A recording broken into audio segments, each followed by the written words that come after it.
Object-oriented programming is a way to make complex software more understandable and reusable.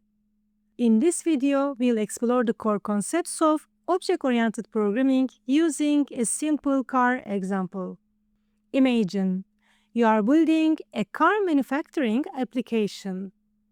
Each car has a model, a color, and a maximum speed. And of course, it should be able to start and stop. But how do you organize all of this?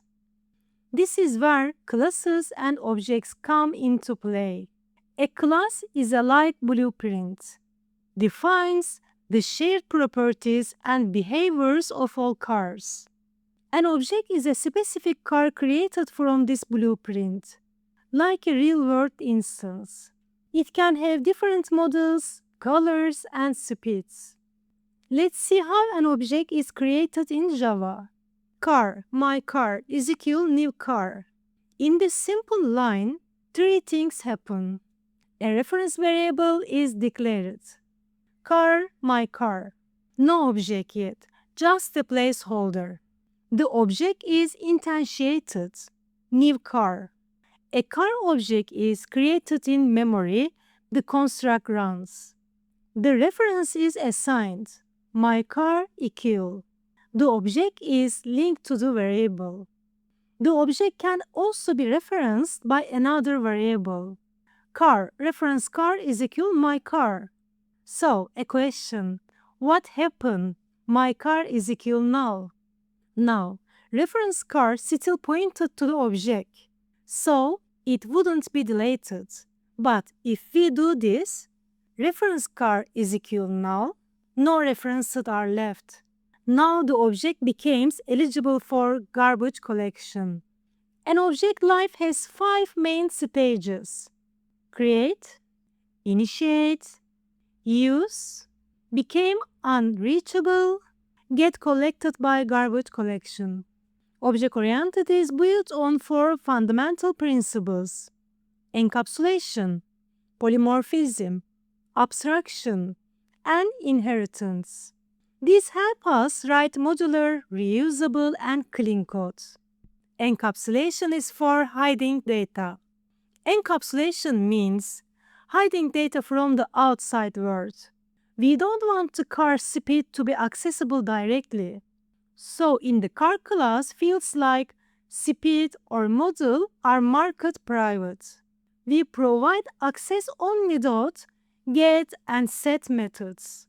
This keeps data safe and allows better control. Inheritance for avoiding repetition.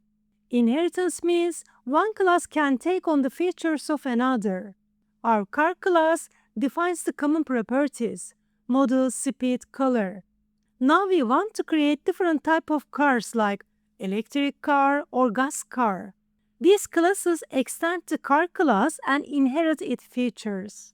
Each added its own behavior. For example, electric car can have a charge method, and gas car may include refuel. If we later add a hybrid car, we don't need to start from scratch. Just extend from car and define the differences. Polymorphism is for flexible behaviors. Polymorphism means using the same method name across classes, but with different behaviors. All cars have a start engine method. Electric car overrides it to start silently, while gas car might make more noise. Same method name, different outcomes. It gives us flexibility. Abstraction is for hiding complexity. Abstraction is about showing only what the user needs. You don't need to understand how the engine works, just press drive. Similarly, in code, we expose a clean interface and keep the inner working hidden. For example, car class might define start engine as an abstract method. Each subclass, electric car or gas car, will provide its own version. From the user point of view, it's simple. Just call the method. Let's check the code and try to understand how it all works together. In our code base, all fields in the car class are private. Access is controlled through getter and setter methods. This is encapsulation. We define electric car and gas car extend to car class. and reuse those fields.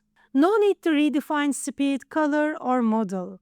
And if we add a hybrid car, it plugs right into the same structure. This is inheritance. Polymorphism lets us use the start engine method in both classes. One starts quickly and the other loudly, thanks to method overriding. Throughout abstraction, we give the user just what they need. They see the interface, not the inner logic. You can check the full code in GitHub link in the description. With object-oriented programming, we can build cleaner, more scalable code. In the next video, we will explore access modifiers and the difference between static and instance members. Don't forget to leave a comment and subscribe. Thank you for watching. See you in the next one.